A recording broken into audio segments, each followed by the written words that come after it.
Bom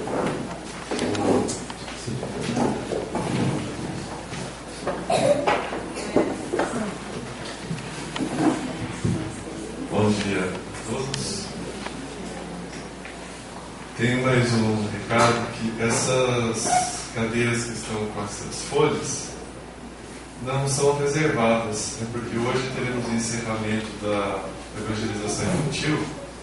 Então essas folhas contêm as músicas que as crianças vão cantar. Então quem quiser pegar uma folha para poder acompanhar depois, fique à vontade, e não tem nenhuma cadeira marcada, tá bem? Hoje nós vamos abordar um assunto muito importante para todos nós, que certamente em algum instante já sentimos, sentiremos ou estamos sentindo neste momento, que é o sentimento da culpa, o sentimento do remorso por algum erro que nós praticamos. É um contexto de muita gravidade, porque em geral a culpa e o remorso nos imobilizam, nos deixam estáticos perante os desafios da vida e representam uma das estratégias mais críticas para o nosso progresso, para a nossa evolução moral. Por que será que advém esse sentimento de culpa? Então, não é razoável, se a gente pratica um erro, nós termos um arrependimento? O arrependimento é saudável. Cultivar a culpa e o remorso é que é destrutivo, corrosivo. O contexto é o seguinte: todos nós vamos praticar erros. Isso é um fato. Temos duas categorias de erros. Uma categoria que talvez pudéssemos até considerar sob outra denominação, que são aqueles erros inconscientes. Aquelas atitudes que reconhecemos equivocadas, mas que nós praticamos sem a menor percepção de que o resultado seria funesto, seria indesejável. Então, por exemplo, se eu descer aqui da escada e esbarrar ali na câmera do José Carlos, descuidadamente, vou me desculpar, vou reparar da melhor forma que eu puder, o dano material, mas eu não vou ficar me atormentando por isso, porque foi um incidente. Na verdade, esse contexto faz parte do nosso mundo material. Às vezes nos aborrecemos muito com esses pequenos incidentes, mas é bobagem. Porque no mundo ainda imperfeito, no mundo em processo de evolução, é claro que as circunstâncias, a matéria, as nossas atitudes pouco planejadas podem resultar em pequenos incidentes. Então isso não deve jamais ocupar muito a nossa preocupação, além do reparo, além da compensação obrigatória. Mas o que realmente nos compromete o ânimo, a disposição, são os chamados erros conscientes. Aquelas atitudes que nós sabemos que são indevidas, aqueles hábitos que reconhecemos perniciosos, aquelas práticas que nós já nos propusemos a abandonar, e ainda assim nós reiteradamente praticamos. E depois que nós executamos aquela atitude indevida, aí nos advém então o sentimento de culpa, o remorso, e nos imobilizamos. No caso desses erros conscientes, nós precisamos então encontrar uma estratégia equilibrada de lidar com isso. De modo geral, nós tendemos a um de dois extremos. Ambos são muito perigosos. Um extremo é aquele em que nós queremos acobertar o nosso erro, em que nós, com medo da nossa própria consciência, porque o juiz mais implacável que nós defrontaremos um dia é a nossa própria consciência. Está lá no Livro dos Espíritos. Onde está escrita a lei de Deus? E a resposta é magistral, na consciência. Então, isso independe de religião, independe de bagagem cultural, independe de estudos filosóficos. Todos nós sabemos o que é certo e o que é errado. Então, muitas vezes, com medo do juiz da nossa própria consciência, nós resvalamos em algum ato, nós descemos um degrau do nosso patamar moral e aí queremos empurrar a sujeira embaixo do tapete, fingir que não aconteceu nada. E passamos a nos justificar habilmente, criando desculpas, criando escusas para que aquela situação então não se apresente como algo a nos acusar.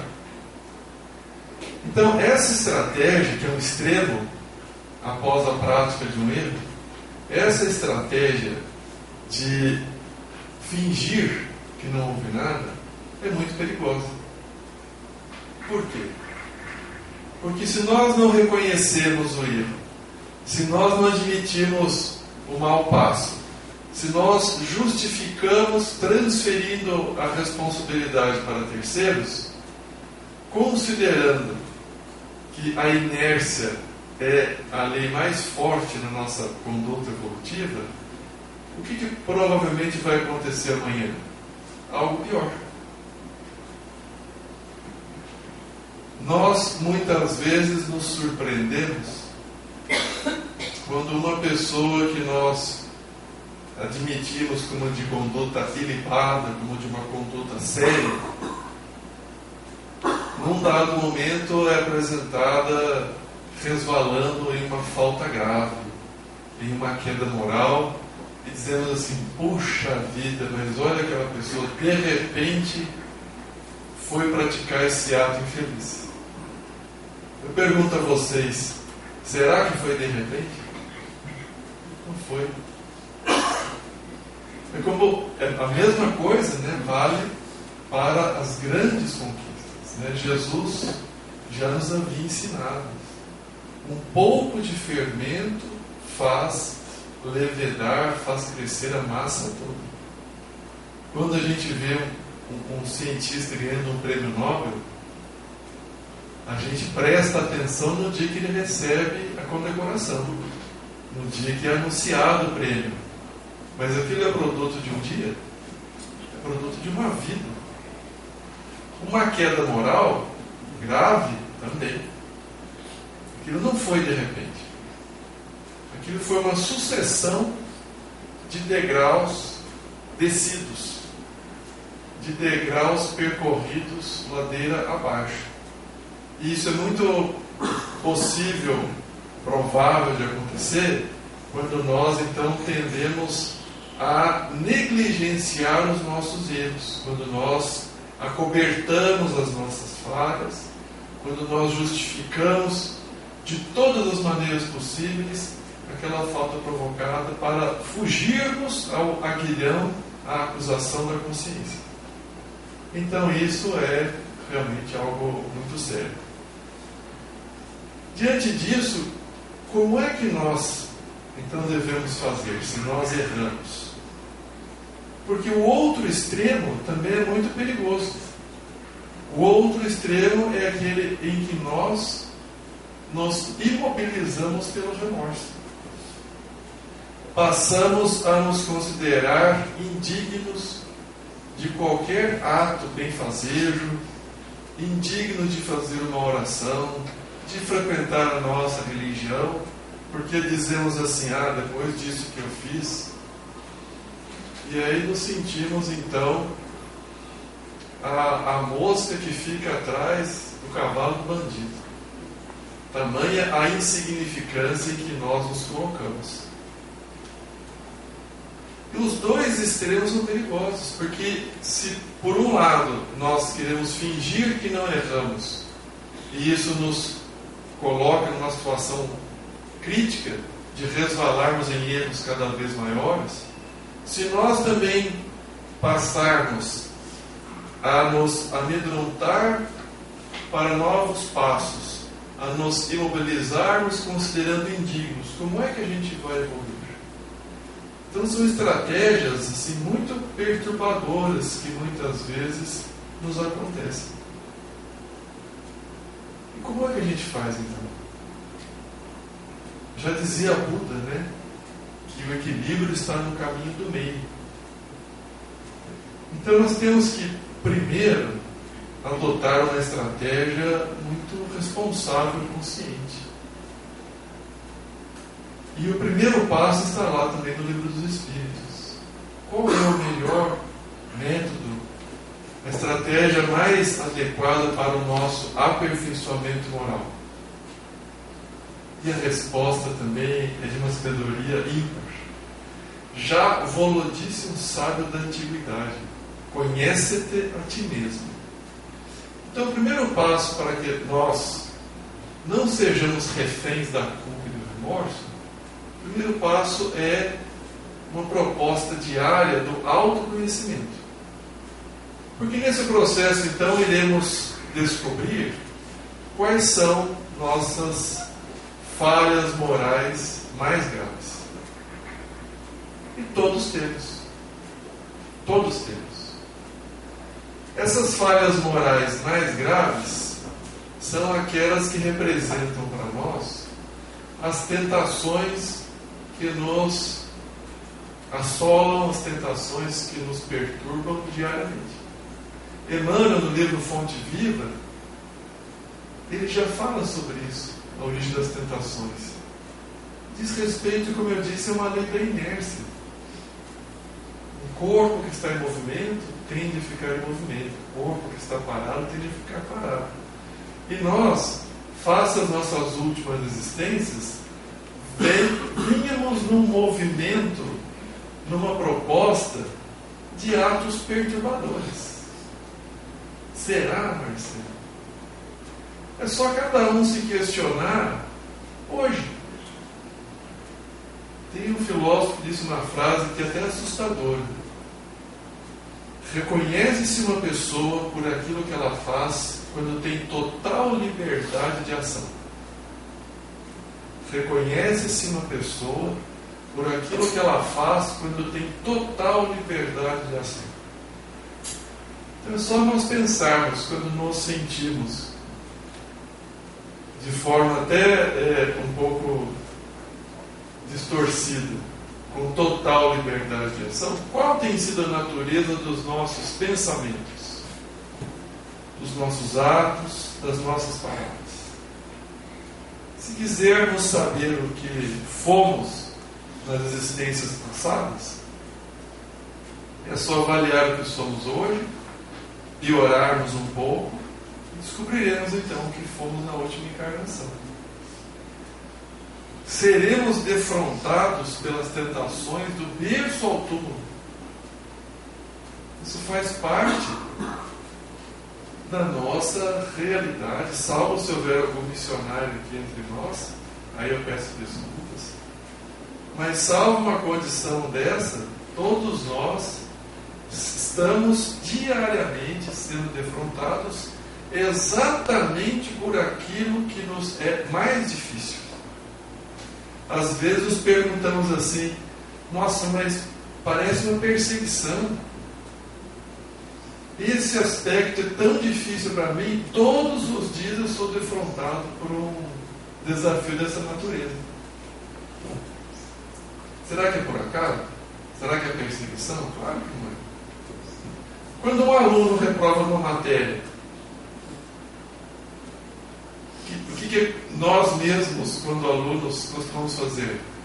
Dizer que o professor persegue, que a matéria é incompreensível, e de maneira segura podemos ter a certeza que enquanto não formos aprovados naquela matéria, seremos constrangidos a fazer prova substituta, recuperação, exame final, repetir o ano.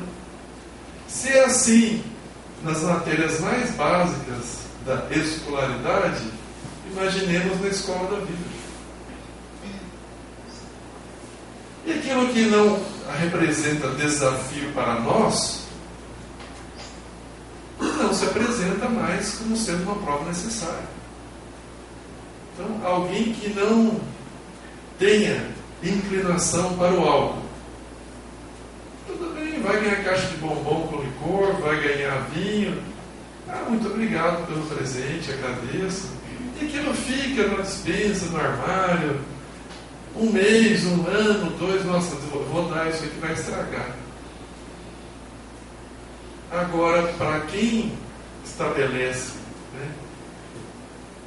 desafios ou está procurando superar, aonde a pessoa olha é uma propaganda, é um presente, é um filme, e fala, gente, mas olha, eu estou tentando superar isso e parece perseguição. Não é perseguição. É porque nós temos a sintonia com aquilo. Quem não se importa com determinado contexto, a pessoa nem enxerga, nem vê. Agora, para quem tem desafios com aquilo, é problema. Ou para quem está tentando manter uma dieta saudável, peso equilibrado, que é o que o médico me recomendou para quando eu chegar nos 28 anos. Eu estou pensando como vai ser. É bom quando pouca gente vê. Todo mundo já se mata de rir e não dá para disfarçar mais. Mas quando a gente está disposto a fazer uma dieta saudável, o que tem de convite para festinha de aniversário de criança, confraternização, semana inteira tem confraternização, happy hour e assim por diante. Por que será isso? Isso eu dei exemplos assim, bem simples, Mas quanto aos aspectos morais mais graves de cada um de nós, é a mesma coisa. Nós seremos defrontados com os desafios até que nós superemos. Então, acontece uma situação, como eu já disse aqui uma outra vez, do Chico Xavier tinha uma definição muito interessante para tentação. É aquele contexto em que nós estamos fugindo de um cachorrão enorme, loucos de vontade que o cachorro nos alcance. A gente sabe que tem que se esquivar daquela situação, mas no fundo a gente queria que a situação nos alcançasse.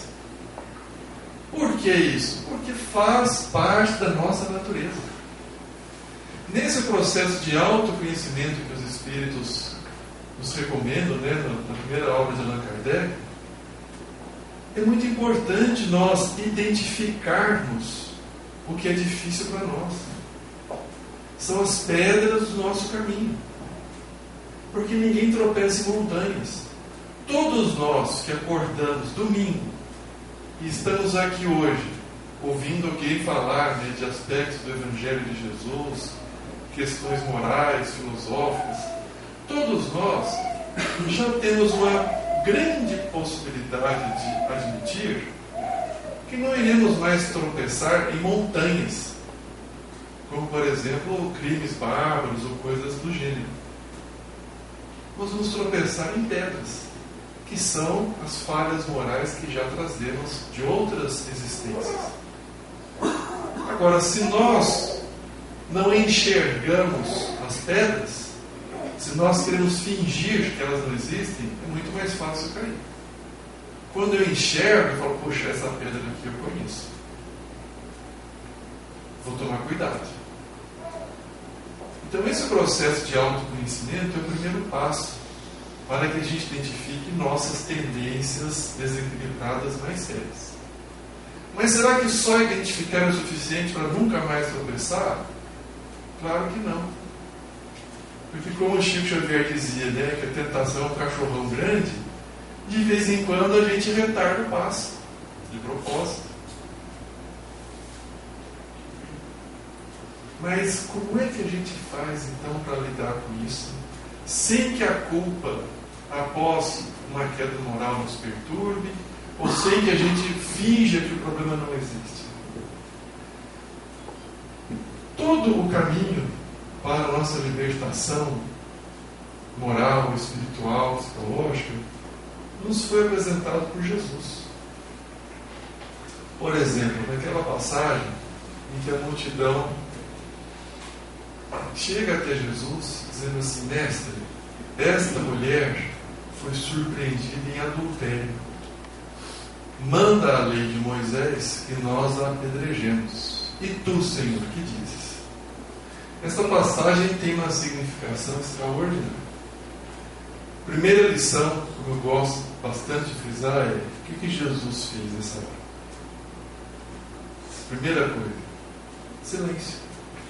Ficou quieto. Que é o que todos nós deveríamos fazer quando alguém se nos apresenta um contexto de uma queda moral alheia, de uma perturbação qualquer. Silêncio. Vamos ponderar o que será que levou a pessoa a agir daquela forma e assim por diante. Mas em geral nós somos pródigos, ávidos em julgar e condenar instantaneamente. Nisso somos bons. Mas aí as pessoas insistiram: Senhor, tu não dizes nada? Aí vem a segunda lição, que é a que a maioria de nós costuma guardar mais facilmente. Aquele que estiver sem pecado, atire a primeira pedra.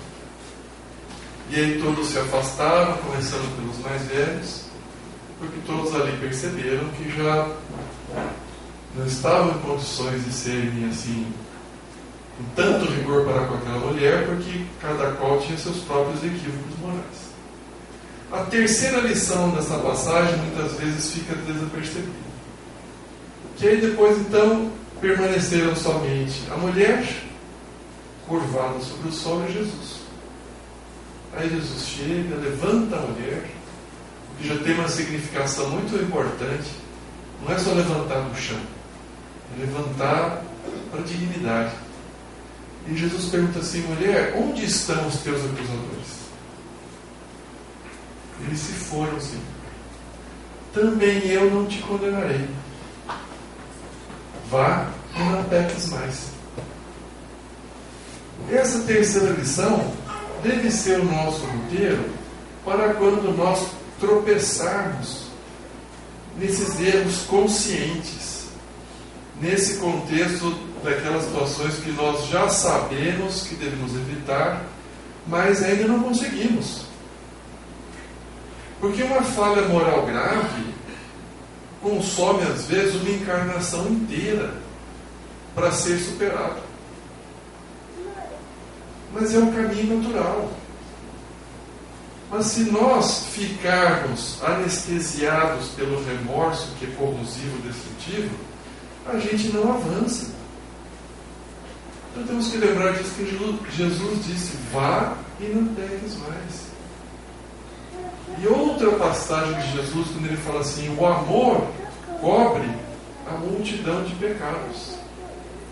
Ou seja, o melhor modo para que nós consigamos nos ajustar consigo próprios é a prática do bem. Porque se nós ficarmos esperando a superação completa de todas as nossas falhas morais, para só depois começar a fazer o bem, olha, a Terra estaria em condições muito piores. Façamos o bem, ainda que por interesse. Ainda que pensando: eu vou fazer isso aqui porque estou com muitos equívocos nas costas, quem sabe eu dar uma amenizada. Às vezes as pessoas criticam: será válido fazer o bem com interesse? É válido. Se todo mundo na Terra fizesse o bem por interesse, para amenizar suas próprias faltas, a Terra em um dia se transformaria no mundo superior. E tem lá a pergunta 857 do Livro dos Espíritos, também muito interessante. Quando Allan Kardec pergunta com outras palavras essa questão da prática do bem para os espíritos superiores, eles respondem assim: naqueles que já vivenciam o amor, a prática do bem se tornou um hábito. Ou seja, o bem chegará a cada um de nós como um hábito adquirido. Então, para que nós consigamos nos libertar das nossas mazelas morais, ainda que nós tenhamos falhado, tropeçado, errado pela centésima, milésima vez, no mesmo aspecto que represente a nossa fraqueza moral, o caminho é o mesmo. O amor cobre a multidão de pecados. Vejamos os primeiros seguidores de Jesus. Todos eram pessoas como nós. Ainda aí nós vemos uma exemplificação de Jesus extraordinária. Peguei o exemplo de Simão Pedro, um pescador, pai de família, um homem sem bagagem cultural, intelectual, à época, rude. E ele partilhou, talvez, das experiências mais extraordinárias junto a Jesus. Ele viu a partilha do pão, ele viu a cura dos leprosos, ele viu Jesus andar sobre as águas, acalmar os ventos, pois Jesus já possuía domínio do magnetismo, como só hoje a ciência começa a compreender. Então Jesus, sendo um espírito puro, mesmo reencarnado, que certamente limitava um pouco as suas possibilidades de atuação dos fluidos da natureza, Jesus realizou todas essas coisas que agora a ciência começa a vislumbrar os mecanismos de ação. E Simão Pedro viu tudo isso, conviveu com Jesus, recebeu orientações, o carinho. E aí, às vésperas da crucificação, Jesus pergunta assim para Simão Pedro: Simão, filho de Jonas, tu me amas? Claro, Senhor. Simão Pedro, tu me amas? Aí Simão Pedro já ficou um pouco aborrecido, porque ele tinha acabado de falar com a mãe. E disse: claro, Senhor, claro que te amo. Aí Jesus espera mais alguns instantes e pergunta pela terceira vez: Simão, tu me amas? Aí, compreensivelmente, Simão Pedro ficou arrasado. Porque repetir a mesma pergunta de maneira consecutiva 3 vezes era uma manifestação evidente que Jesus não confiava nele. Assim, presumimos que Simão Pedro interpretou esse diálogo. E quando Simão Pedro externou a sua inconformação, a sua mágoa para com Jesus, Jesus disse assim: Simão, eu vos digo, antes que o galo cante, tu me negarás 3 vezes. E aquilo foi certamente para Simão uma amargura extraordinária. Imaginemos Jesus dizendo isso para algum de nós. E como todos sabemos, quando o galo cantou, naquela madrugada, Simão Pedro se deu conta que havia negado Jesus 3 vezes, apesar de Jesus ter advertido que isso aconteceria. Eu fico pensando que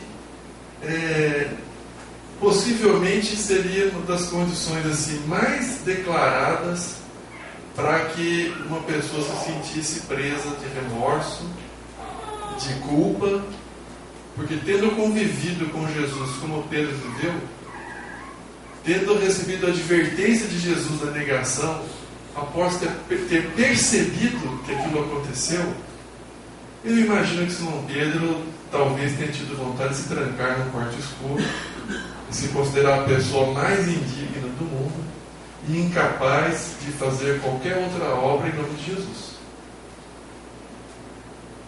No entanto, o que Simão Pedro fez? Ele se lembrou de uma outra lição que havia recebido de Jesus. Simão, tu és rocha, e sobre a rocha eu construirei a minha igreja. E a igreja, naquela época como hoje, não se refere às paredes de alvenaria, ao teto, ao madeiramento, não é isso. Porque também quando o sacerdote do templo de Jerusalém perguntou até com uma certa ironia a Jesus,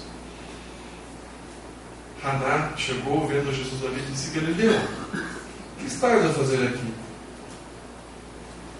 E Jesus responde: eu vim construir o reino de Deus na terra. E ele, vendo a apresentação modesta de Jesus, disse com sarcasmo: e onde vai construir esse reino? No coração dos homens. Então, quando Jesus fala para Simão Pedro: tu és rocha, e sobre a rocha construirei a minha igreja, é uma afirmação que cabe a todos nós. Porque se o reino de Deus será construído no coração das pessoas, cada um de nós que está aqui tem esse compromisso. Enquanto um de nós deixar de cumprir esse compromisso da construção do reino de Deus em si, este mundo melhor que nós queremos não será concretizado. Porque também Jesus disse: nenhuma das ovelhas de meu Pai se perderá. Então nós temos em Simão Pedro um exemplo extraordinário. O que Simão Pedro fez? Ele considerou aquelas orientações de Jesus que traziam para ele a necessidade da prática do bem, da oração, do autoconhecimento, da superação. E é isso que nós temos que fazer quando nos identificarmos em erro. Temos que transformar os nossos erros, os nossos equívocos, em degraus para a nossa ascensão moral. Então precisamos para isso todos os dias avaliar nossa conduta à luz da oração, à luz daquela regra clássica da convivência: fazer ao próximo o que querias que o próximo fizesse a ti mesmo. E diante disso nos perguntarmos: como foi meu dia hoje? Eu me vejo em condições de apresentar a minha própria consciência quando este corpo físico for devolvido à natureza? Porque isso é uma certeza. Ninguém precisa vir no centro espírita, na igreja católica, na igreja protestante, na igreja evangélica. Ninguém precisa ir em nenhum templo religioso. Ninguém precisa estudar filosofia para ser constrangido, forçado a aceitar que está aqui de passagem. Então, se estamos de passagem, a proposta mais inteligente que podemos fazer é: qual é o objetivo dessa existência? E diante disso, buscar as informações que vão nos fortalecer a compreensão de que os erros fazem parte do nosso processo evolutivo. A diferença é como eu vejo um equívoco meu hoje, como algo a ser superado, corrigido, ou como uma realidade com a qual eu me identifico e quero continuar nela. Porque nós praticamos os erros conscientes porque nos identificamos com eles. Isso é algo que faz parte da nossa natureza. Certa vez perguntaram ao Bezerra de Menezes assim: Dr. Bezerra, quando ele estava encarnado, eu quero mudar para o seu grupo de trabalho, do seu centro espírita. Ele falou: por quê? Porque eu me sinto muito perturbado no meu. eu não tenho paciência com a minha família, eu me sinto desajustado no trabalho, eu tenho conflitos pessoais muito sérios. Então, trabalhando junto com o Senhor, né, eu com certeza vou estar livre dessas perturbações todas, né? Aí o Dr. Betelho falou assim: olha, eu considero que talvez você não precise mudar de grupo. Por quê? Porque tudo isso que você falou também acontece comigo. Aí o moço falou assim: o Senhor está dizendo, a diferença é que até um tempo atrás eu vivia indo em busca dessas situações desequilibradas. Hoje eu procuro me afastar delas, mas elas ainda estão comigo. Então, hoje nós vamos concluir um pouco antes pela apresentação das crianças, mas eu gostaria que todos nós considerássemos que o arrependimento é saudável. Arrepender-se é identificar a falha, constatar o erro, perceber a pedra, a casca de banana que está ali no chão. Mas no instante seguinte, não precisa esperar o dia seguinte, domingo, do meio-mês, não. Assim que nós nos identificarmos em erro, vamos nos recolher interiormente, se for possível um cômodo da casa, se for possível no jardim, se não for possível no nosso campo mental, vamos nos recolher, vamos nos desculpar consigo próprios, para com Deus, e dizer: olha, eu errei, porque isso faz parte de mim, mas eu quero me libertar disso. A minha proposta de ser uma pessoa melhor é verdadeira. Vamos procurar identificar quais foram as circunstâncias que nos favoreceram o erro. Ah, mas a culpa é das circunstâncias? Não. Mas se eu identifico um local, um grupo de pessoas, determinada atividade que me é mais difícil, vamos traçar uma estratégia. Porque muitas vezes nós já temos a proposta, temos a vontade, mas ainda não substituímos os hábitos. Então vamos pôr esse programa à luz da oração, das boas leituras e da prática do bem, de tratarmos nossos erros como etapas de aprendizado, para que o nosso amanhã seja melhor do que hoje, assim como está no Evangelho. Reconhece-se o bom espírita e o bom cristão, pois são a mesma coisa, pelos esforços que faz para domar suas más tendências. Pelos esforços. Para que todos nós possamos a cada dia ter a satisfação de dizer a si mesmo: eu me esforcei. Eu me esforcei para ser uma pessoa melhor. Muito obrigado, muita paz a Deus.